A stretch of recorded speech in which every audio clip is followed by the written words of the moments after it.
नमस्कार मित्रांनो, Sunil Shinde form filling master या माझ्या यूट्यूब चॅनलमध्ये आपलं स्वागत आहे। मी सुनील शिंदे आपल्यासाठी पुन्हा एकदा एक नवीन व्हिडिओ घेऊन आलो आहे। तर मित्रांनो, मुख्यमंत्री माझी लाडकी बहीण योजना, तर ज्या महिलांनी मुख्यमंत्री माझी लाडकी बहीण योजनेचा फॉर्म भरलेला आहे व त्यांचा अप्रूव्ह झाला आहे अशा महिलांसाठी हा व्हिडिओ आहे। तर मित्रांनो, मुख्यमंत्री माझी लाडकी बहीण योजनेचे पैसे हे आपल्याला डीबीटी पोर्टल मार्फत आपल्या बँक अकाउंटला येणार आहे। म्हणजे ज्यांचे बँक अकाउंटला आधार कार्ड लिंक आहे त्याच महिलांना हे पैसे मिळणार आहे। तर मित्रांनो, त्यासाठी आपल्या बँकेत आधार कार्ड लिंक आहे की नाही ते आपण या व्हिडिओद्वारे चेक करणार आहोत। तर मित्रांनो, त्यासाठी आपण हा व्हिडिओ नक्की शेवटपर्यंत पहा आणि ज्या महिलांचे बँकेत आधार कार्ड लिंक नाहीये अशा महिलांनी बँकेत जाऊन आधार कार्ड लिंक करणे गरजेचं आहे, तरच त्यांना या योजनेचे 1500 रुपये मिळणार आहे। तर मित्रांनो, आपण जर माझ्या यूट्यूब चॅनलवरती नवीन आला असाल तर माझ्या यूट्यूब चॅनलला लाईक करा, शेअर करा आणि सबस्क्राईब करा। तर चला मित्रांनो, आता आपले बँकेत आधार कार्ड लिंक आहे की नाही ते चेक करूया।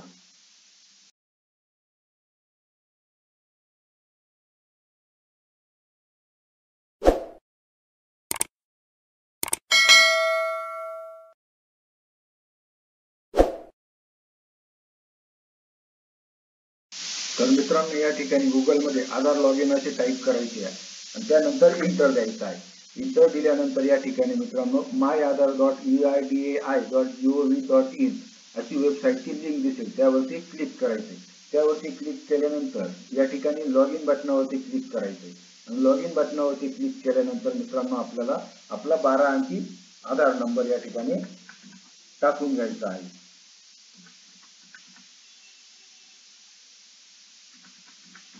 या ठिकाणी आधार नंबर टाकल्यानंतर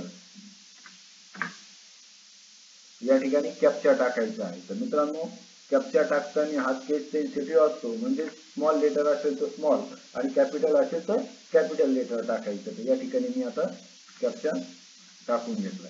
कॅप्चा टाकल्यानंतर मित्रांनो या ठिकाणी लॉग इन विथ ओटीपी वरती क्लिक करायचे। त्यावरती क्लिक केल्यानंतर मित्रांनो आपल्याला आपल्या मोबाईलवरती ओटीपी येतो। तो ओटीपी हा 1 मिनिटाकरता व्हॅलिड असतो। तर मित्रांनो, या ठिकाणी जो ओटीपी आलेला आहे तो ओटीपी आता आपल्याला या ठिकाणी टाकून द्यायचा आहे।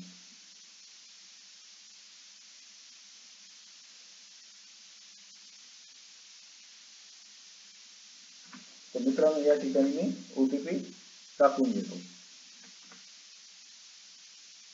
त्यानंतर लॉग इन बटनावरती क्लिक करायचे। मित्रांनो, लॉग इन बटनावरती क्लिक केल्यानंतर आता आपलं लॉग इन झालेलं आहे। तर लॉग इन झाल्यानंतर मित्रांनो या ठिकाणी आपल्याला आपले आधार डिटेल्स दिसतात। आधार कार्ड डिटेल्स दिसल्यानंतर या ठिकाणी बँक सीडिंग स्टेटस या ऑप्शन वरती क्लिक करायचं आहे। त्यावरती क्लिक केल्यानंतर मित्रांनो या ठिकाणी congratulation your Aadhaar bank mapping has been done. तर या ठिकाणी मित्रांनो आपल्या आधार नंबरला आपलं बँक अकाउंट लिंक आहे। या ठिकाणी आपल्याला बँक नेम पण दिसते, त्यानंतर बँक सीडिंग स्टेटस ऍक्टिव्ह दिसते आहे आणि लास्ट अपडेटेड डेट आहे। तर मित्रांनो, या ठिकाणी जर तुमच्या अकाउंटला जर या ठिकाणी बँक सीडिंग स्टेटस इनऍक्टिव्ह दिसत असेल तर अशा महिलांनी बँकेत जायचं आहे आणि बँकेत जाऊन जो फॉर्म भेटतो आधार लिंकिंगचा तो फॉर्म भरून आणि आधार कार्डची झेरॉक्स बँकेत जमा करून घ्यायची आहे आणि त्यानंतर तुमच्या 1 ते 2 दिवसात बँकेत आधार कार्ड लिंक होत असते। तर मित्रांनो, ज्या महिलांची लिंक नाही अशा महिलांनी लवकरात लवकर बँकेत जाऊन आधार कार्ड लिंक करून घ्या। आणि तुम्हाला जर हा व्हिडिओ आवडला असेल तर या व्हिडिओला तुम्ही लाईक करा, शेअर करा आणि सबस्क्राईब करा। थँक्यू।